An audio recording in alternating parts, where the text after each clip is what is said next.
Bonjour à tous et bienvenue dans un nouvel épisode de la Pause Tech. La communauté grandit, la chaîne évolue, ça nous fait plaisir. Merci vraiment d'être là avec nous. Et aujourd'hui, on va faire le point sur comment ça se passe pour nous. On va vous parler en toute transparence de nos revenus, de nos frais de fonctionnement, des demandes que vous nous faites et de ce que vous pouvez faire, même gratuitement, pour nous aider à produire plus de vidéos. Alors c'est parti, vérifiez que vous êtes bien abonné, que vous avez activé les notifications. Générique.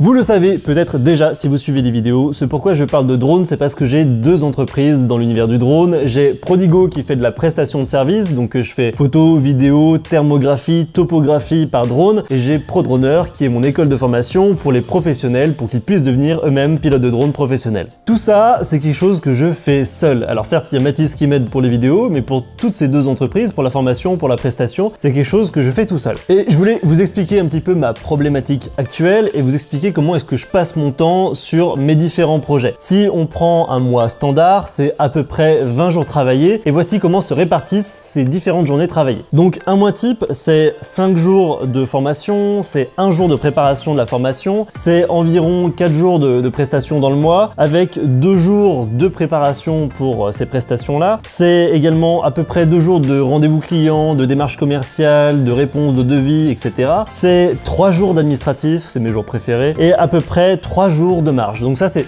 vraiment à peu près, hein, c'est à un mois type. Et ces jours de marge me permettent de faire des projets autres. Donc c'est relativement peu en fait pour tous ces autres projets, en sachant que rien que pour une vidéo par exemple, si j'écris 2 vidéos, ça me prend une demi-journée. Si j'ai un peu de retard sur d'autres choses, j'essaie de prendre sur cette marge-là. J'essaie de développer aussi des projets à long terme pour l'entreprise. Donc vous voyez que mon temps est vraiment très réduit. Et c'est pour ça qu'il y a Mathis pour YouTube. Donc Mathis s'occupe de tout ce qui est montage, l'animation des réseaux sociaux, etc. Et donc il est à plein temps sur le sujet. L'avantage c'est que déjà on peut faire des plans caméra différents. C'est très compliqué de se filmer tout seul lorsque on a une caméra déjà sans retour d'écran et qu'on veut faire des plans un peu plus fun, un peu plus loin, etc. Et ça permet de gagner énormément de temps sur le montage. Je pourrais jamais faire autant de vidéos si j'étais tout seul. Comme j'ai dit en introduction, la communauté s'agrandit et encore une fois c'est génial, c'est vraiment super. Et grâce à ça, on a beaucoup plus de commentaires, on a beaucoup plus de partages, de retours d'expérience et ces échanges-là sont vraiment très précieux pour moi. Ça permet vraiment de consolider notre passion autour du drone tous ensemble. A contrario, ces commentaires-là, pour vous donner un ordre d'idée, généralement je passe 1 à 2 heures sous chaque vidéo pour répondre à tous les commentaires et c'est vraiment que ça prend encore pas mal de temps. Et la partie immergée de l'iceberg, ce qu'on voit pas, c'est que je reçois pas mal de messages sur Facebook qui sont parfois hors sujet, des demandes de conseils, etc. qui me prennent pas mal de temps. Il y a même des gens qui m'appellent, alors ça vraiment faites-le pas trop parce que j'ai pas vraiment le temps pour répondre à tous les appels. Mais voilà, ces messages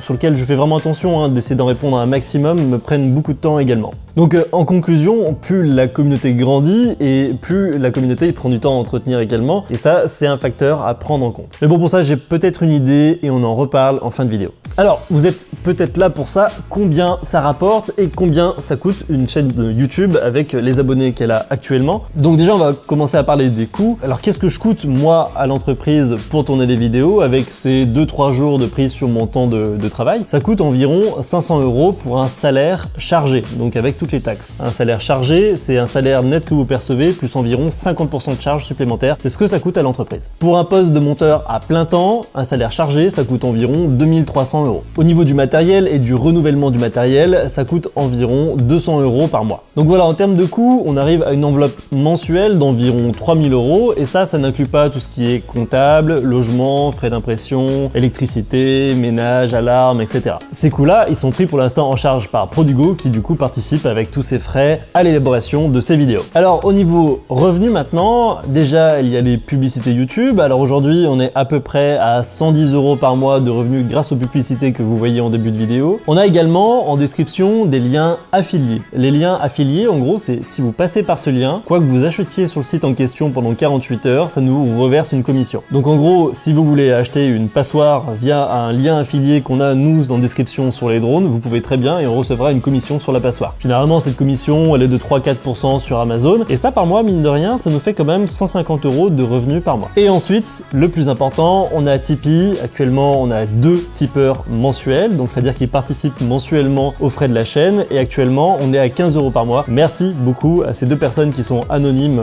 sur le Tipeee actuellement. C'est vous qui avez permis de lancer le Tipeee. J'en serai toujours infiniment reconnaissant.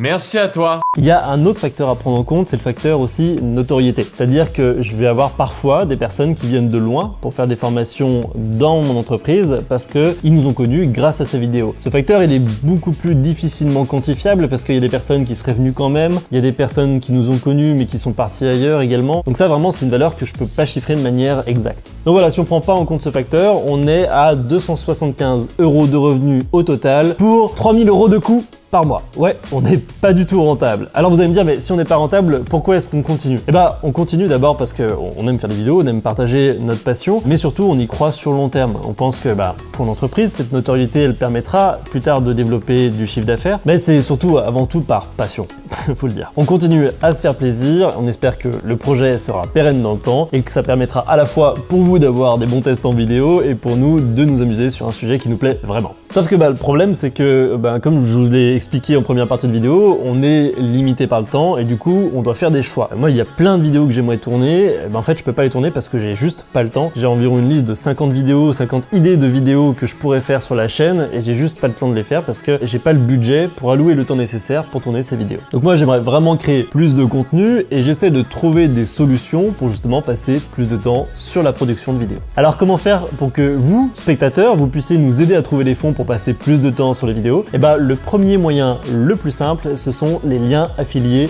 Amazon. Donc si vous pensez acheter un truc qui a à voir avec le drone, foncez. Et si vous pensez acheter quelque chose qui n'a rien à voir avec le drone, pensez à nous. Cliquez sur un des liens affiliés, ensuite allez faire votre recherche sur Amazon et ça nous permettra quand même d'avoir une com par rapport à ça. Ça ne vous coûte pas plus cher et nous, ça nous permet de financer la chaîne. C'est pour ça que j'ai refait toutes les descriptions pour pouvoir mettre en avant notre matériel, pouvoir mettre en avant ces liens affiliés et comment aider la chaîne. Si vous regardez dans la description, vous verrez, ça a pas mal changé. Le moyen qui permettra vraiment à la chaîne de se développer, c'est le Tipeee. Pourquoi? Parce que ça va beaucoup plus vite si les personnes se mobilisent sur le Tipeee en termes de budget et ça nous permet d'avoir une indépendance complète par rapport à YouTube, par rapport à Amazon, etc. Le fonctionnement de Tipeee, c'est simple. Vous décidez de laisser un tip, un pourboire en anglais, sur une somme mensuelle et du coup, tous les mois, on reçoit une petite somme qui nous permet de payer le matériel, de payer nos frais, de payer nos salaires, etc. Donc là, actuellement, sur le Tipeee, on a mis deux petits challenges. On a mis le premier challenge, avoir plus de tips que de revenus YouTube, donc revenus YouTube plus lien affilié Amazon. On est déjà à 7% juste avec ces deux types, donc c'est vraiment quelque chose qu'on peut atteindre, je pense. Et on a mis un objectif de rentabilité complète qui nous permettrait, nous, de vraiment y aller à fond et de passer à temps plein sur les vidéos. Je vous incite à y jeter un œil pour voir au moins à peu près où on en est sur la chaîne. Donc je me suis dit, j'ai d'un côté le problème de temps, beaucoup de questions qui me sont posées, souvent les mêmes d'ailleurs, et de l'autre côté, j'aimerais encourager les gens à aller nous soutenir sur Tipeee. Alors comment est-ce que je peux lier les deux?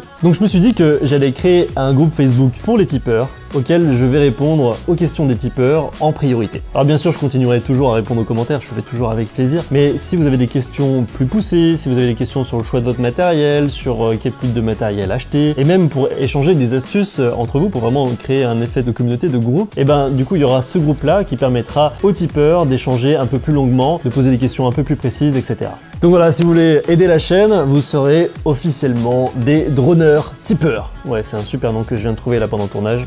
Ça claque vachement. Donc, qu'est-ce qu'on pourrait imaginer aussi pour le futur, pour aider à produire toujours plus de vidéos? Je pensais éventuellement à, pourquoi pas, proposer des vêtements qui soient à l'effigie des droneurs. Droneur est une marque qui a été déposée par mon entreprise il y a quelques années. Donc ça permettrait d'avoir, pourquoi pas, des t-shirts, des casquettes, etc. et de financer tout ça. J'avais pensé également faire des formations payantes un peu plus poussées, un peu plus spécifiques, comme par exemple la formation pour les professionnels qu'on vient de sortir sur le Mavic 2 Thermal. Alors peut-être qu'il y a un intérêt là-dedans aussi. Ou alors, je me disais, pourquoi est-ce que si on doit produire plus de vidéos, on baisserait pas un petit peu la qualité des vidéos pour être un peu plus en mode, pas vlog, mais un mode un peu plus fluide, sans montage, qui permettrait aussi de produire plus de contenu. Alors je sais pas, ce sont des idées, je vous invite à me donner vos avis dans les commentaires et me dire ce qui vous semblerait bien, un peu moins bien, etc. Donc voilà, si on doit faire une conclusion de cette vidéo, c'est que on va mettre le Tipeee plus en avant à partir de maintenant. Alors peut-être qu'on sera un peu plus relou en fin de vidéo que d'habitude, mais pour nous c'est super important et c'est vraiment ça qui nous permettra de prendre notre indépendance pour notre ligne éditoriale. Donc voilà, on en parlera un peu plus et je pense qu'on remettra cette vidéo à la fin des vidéos qu'on tournera à l'avenir. En conclusion toujours, pourquoi pas sortir des produits en complément, on va voir quelle forme ça va prendre et quel produit vous intéresse aussi. Et on va se laisser à peu près un an pour voir comment ça se passe et voir si effectivement on peut atteindre une certaine rentabilité avec la chaîne pour pouvoir toujours avoir un objectif de produire plus de vidéos. En tout cas, dites-moi votre avis par rapport à tout ça, j'attends vos commentaires et je vous dis à très bientôt pour un nouvel épisode de La Pause Tech. Salut!